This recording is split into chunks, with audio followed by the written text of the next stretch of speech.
อ่ะเอากล่าวสบายดีคนวันนี้เนาะวันนี้เขาก็มาอยู่ในเกม Minecraft ในแอดออนที่มีชื่อว่า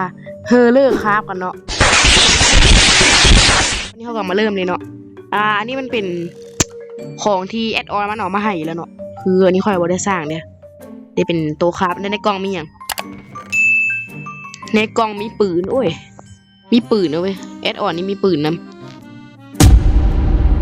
นอนข้ามคืนมึงนอนไม่สิเศร้าป่ะเพราะว่าเกมมันสิบ่เศร้าโอเคเศร้าถือว่ามันให้จุดเกิดเฮามาดีอยู่เนาะมาได้เวลา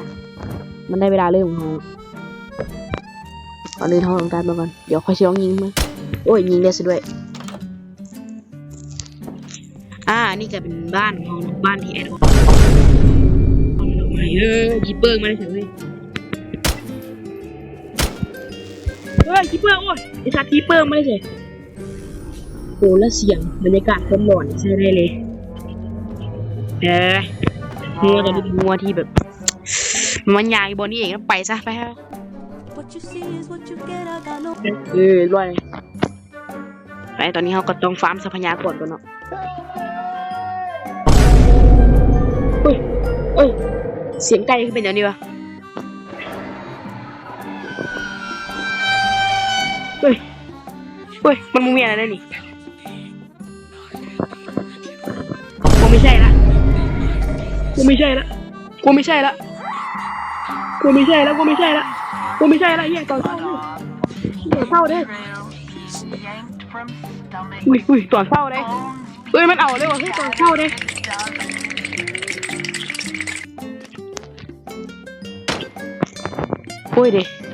รู้สึกว่าจะมีสั้นใต้ดินน้ำเนาะหาก็เห็นมีสั้นใต้ดินนะมีการค้าปืนค้ากระสุน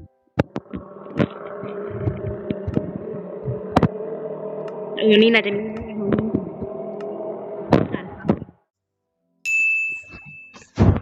คือแอดออนนี้มันน่าจะให้เครื่องเอาครบอยู่เลยคุณเนาะแอดออนนี้ให้เครื่องเอาครบเลยเนาะและแอดออนนี้ให้เครื่องครบเกินและแอดออนนี้ให้เครื่องโคตรครบโอ้โหคุ้มจัดนี่มีอย่างนี้ว้าวมีดีเซิร์ตโอเคได้เวลาเปลี่ยนปืนมีปืนดีเซิร์ตแล้วก็ปืนอีกอย่างโอเคเป็นปืนดีเซิร์ต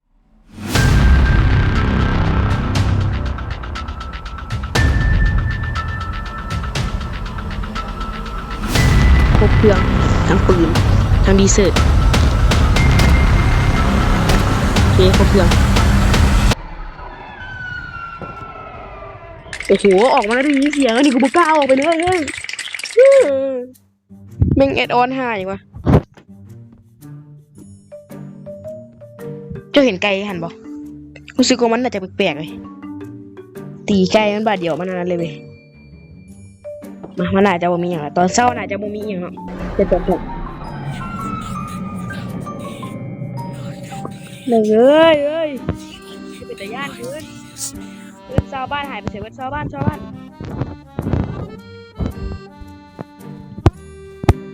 เป็นงัวตัวแต่เว้ยมันเนียนเป็นแกโอเคเปิดกล่องเบอร์มีอย่างเอมเบอรัลเอมเบอรัลเฮ้ยเดี๋ยวไอรอนกูเลมโมยังไม่เห็นเนาะผมมีไอรอนกูเลมโมยังไม่เห็นโอเคกูเสร็จกูดีวะเสร็จกูเลยมาได้เวลาขอนักกินดิได้พักในโมโปงจังกันอย่างว่าชาวบ้านลองมึงดูปืนนี่ก็แฮงยิงมือถือป๊อปเปิดมันน่าจะเปลืองกระสุนเกินไปแล้วเอาไว้ว่าเขาเย็บกระสุนไม่ใช่ยานจะเป็นเดี๋ยวค่ายโจรเกิดกับใกล้ๆกับหมู่บ้านอย่างค่ายโจรเกิดใกล้กับหมู่บ้านสุดยอดเลยแอดออนตัวนี้ถือว่าความหลอนนี่ใช้ได้อยู่ไม่ต้องเอาเขาสิล้อมตัดไม้มึงเนาะแล้วก็จะขึ้นมาอย่างนี้เอาเก็บทอดไว้บางทีมันได้ใส่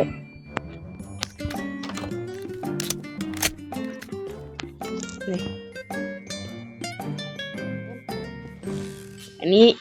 แอดออนเฮอร์เลอร์ครับนี่เฮ็ดได้ใจแท้เลยโคตรได้ใจเลยโอ้แอดออนตัวนี้ถือว่าเสียงตัวอย่างโอ้โคตรได้ใจแอดออนตัวนี้เคยช่องไปแถวนี้เชิญมึงเนาะคือสิมีโตยังถ่ายบ่โอ้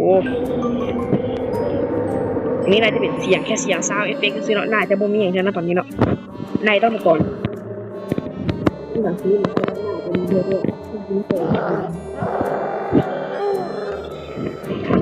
จะค่อยว่านี่โมนาแม่แหละเอาเป็นว่าคอยช่วยกลับเงินดีกว่าค่อยๆว่ามันโมนาแม่แล้วตอนนี้แม่งโมเมียแล้วนี่เสียงกีดห้องจักเสียงอย่างตัวเสียงอย่างค่อยว่ามันน่าจะมีอย่างออกมาให้ตอนกลางคืนนี่ว่าค่อยสิสร้างอันนี้ก็จันดาดฟ้าไว้ตรงนั้นค่อยเดียวโอ้ยบ่มีอย่างเลยโอ้ยอย่างวันนี้ผลผลิตมึงวันนี้เหยียบซะครับเรียบร้อยผลผลิตมึงวันนี้ผลผลิตมึงผมขอโทษครับพี่ผมจะไม่ทำอีกแล้วครับผมผิดไปแล้วครับพี่ให้โอกาสผมด้วยครับเดี๋ยวจะขอแลกเครื่องนะมีอย่างไรมีอย่างว่าโอ้อะไรวะมีอย่างมันนี่โอ้ได้เรื่องเสียงวะกูเสียงวะ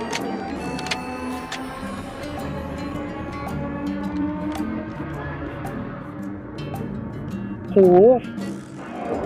แอดออนหานี่เป็นสุดยอดเลยว่ะแอดออนตัวนี้ได้แก่แอดออน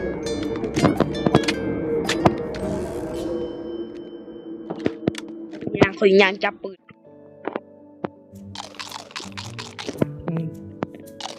เดี๋ยวพ่อมีปืนกันนี้นี่พยายามเกี่ยมพ่อไม่ถูกเวลามีสติอยู่ตลอดคาบเล็กได้บ่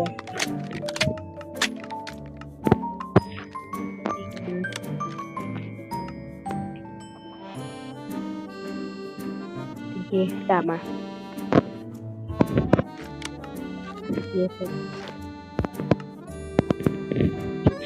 มันไม่ใส่เกาะท้องหรอมา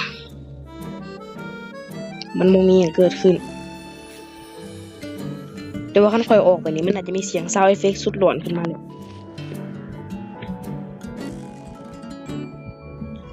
โบมีอย่างออกมาเลยเนาะคอยว่ามอดนี่มันน่าจะเถื่อนแดเพราะว่าขั้นมอดปกติมีผีปกตินี่เริ่มมันไม่ได้มีปืนให้นี่หรอกแต่อันนี้แอดออนนี้มันอาจจะเป็นปกติแบบความนี้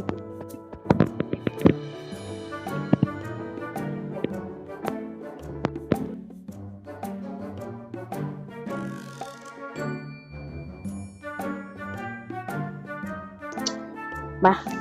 เอากะข้ามไปตอนที่ว่าสิเจอ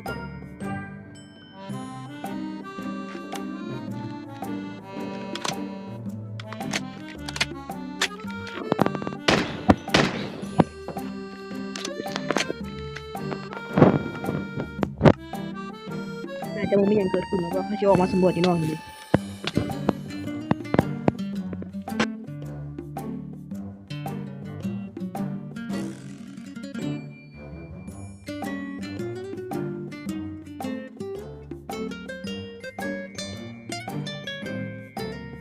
นี่น่าจะไม่มีอย่างเกิด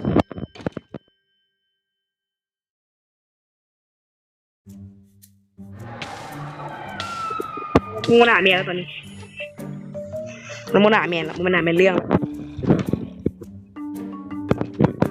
คืออันนี้มันมิเตนยาวให้เด็กซับสนพอค่อยตีไฟได้แล้วได้อ๋อฮู้ละเป็นน้ำมันธนูของสกิลดิตันนี้มันอินซัดเตรียมไว้โอ้โหโคตรแม่นหันกลับมาโคตรไวโอ้โหสกิลดิตันตัวนี้สุดยอดเลยมาเขาจะลองออกไปบวกเลยเนาะเดี๋ยวบัตรมีซาวด์เอฟเฟกต์หลอนๆมาแล้วค่อยดิใจหายเลยอุ้ยเหี้ยโอ้โหตึงเบิดเลยนะ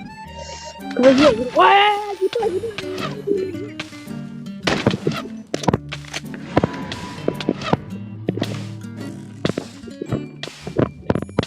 ทางคีเปอร์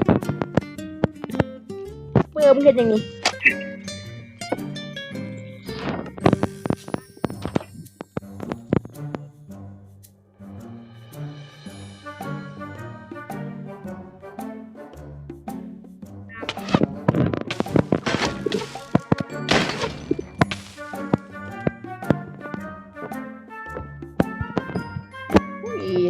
สกิลิตันหัวคุณ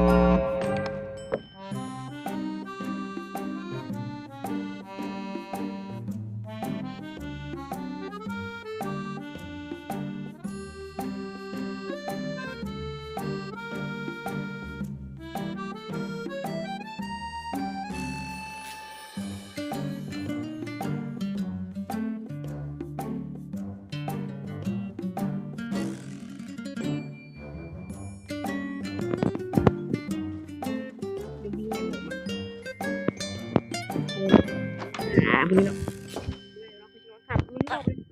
กินนวลวิธีการอ้าประตูให้น้ำ